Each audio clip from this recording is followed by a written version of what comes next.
आत्मवर्षक विमानों से बरसाए गए बम। गाजा पट्टी पर लगातार 10 मिनट तक बमबारी हुई।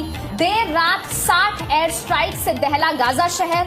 24 घंटे में मारे गए 42 फिलिस्तीनी नागरिक। 70% जनता की आत्मरक्षा के लिए ये कार्रवाई की गई, इजराइल का ये कहना है। हमास ने एक हफ्ते में 3100 रॉकेट दागे हैं, ये इजराइल का आरोप है।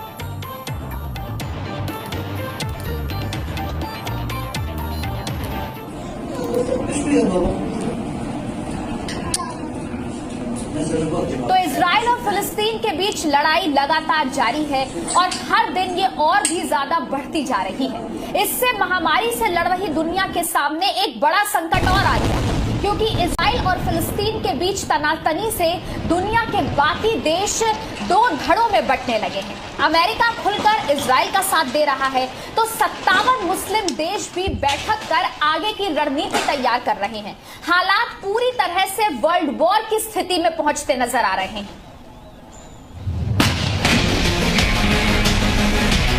इन टैंकों से बरस रहे गोले की आवाज सुन रहे हैं।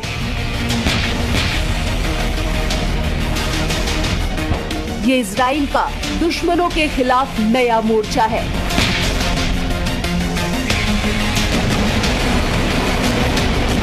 अब तक आसमान से अपने दुश्मन हमास के खिलाफ रॉकेट प्रहार करने वाली इजराइल की सेना ने अब जमीन से भी वार करना शुरू कर दिया है। हमास के कब्जे वाले गाजा शहर पर इजराइल ने जमकर गोले दागे। इजराइल को ये कदम क्यों उठाना पड़ा, उसके लिए आपको एक तस्वीर देखनी पड़ेगी।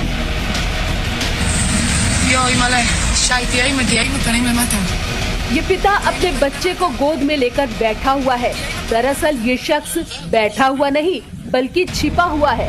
इजराइल के तेल अवीव में दिन के वक्त फिलिस्तीन की आर्मी हमास ने रॉकेट से हमला कर दिया। आसमान में रॉकेट का धुआं दिख रहा था।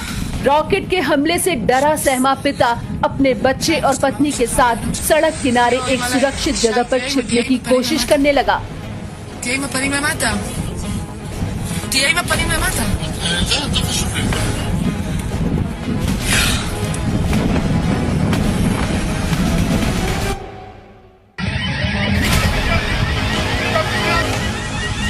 अब इजराइल के शहर रमतगंज शहर में दिन के वक्त जलती इस बिल्डिंग को देखिए।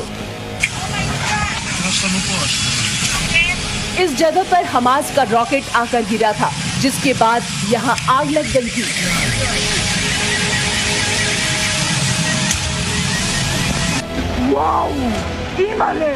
हमास ने तीसरा हमला इजराइल के अशदोद शहर में किया, जहां रॉकेट हमले के बाद भीषण आग लग गई। हमले के बाद ऐसा लग रहा था जैसे कोई परमाणु बम फटा हो।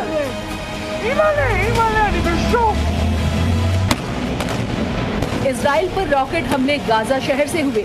गाजा से हुए रॉकेट हमले का जवाब देने के लिए इजराइल ने अपनी पूरी ताकत लगा दी।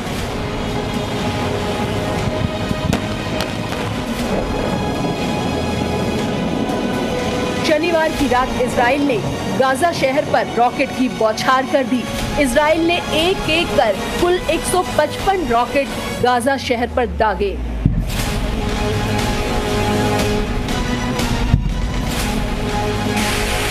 रात के अंधेरे में इजराइल के लड़ाकू विमानों से गाजा पर बम बरसाए जा रहे थे। अलग अलग जगहों पर काला धुआं उठ रहा था। तेल अवीव पर रॉकेट हमले का बदला इजराइल ने गाजा के हमास के कमांडर के घर पर बम बरसा कर लिया। कई घंटों तक गाजा शहर में लड़ाकू विमानों और बम धमाकों की आवाज गूंजती रही।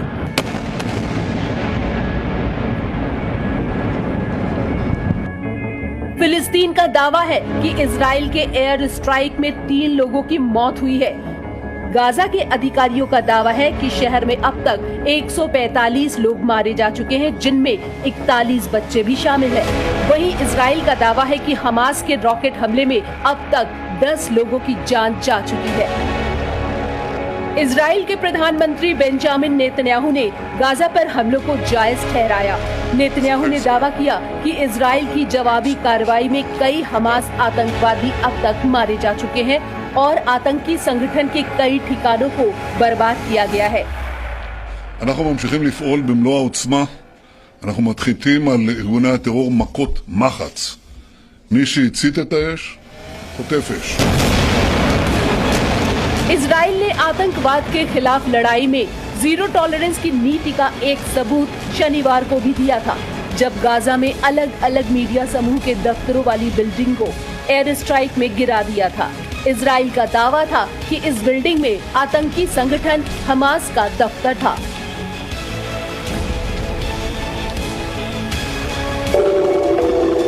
फिलहाल इजराइल आतंकी संगठन हमास को किसी भी कीमत पर बख्शने के मूड में नहीं है और अगर हमास ने इजराइल पर हमला जारी रखा तो ये युद्ध महायुद्ध में बदल सकता है।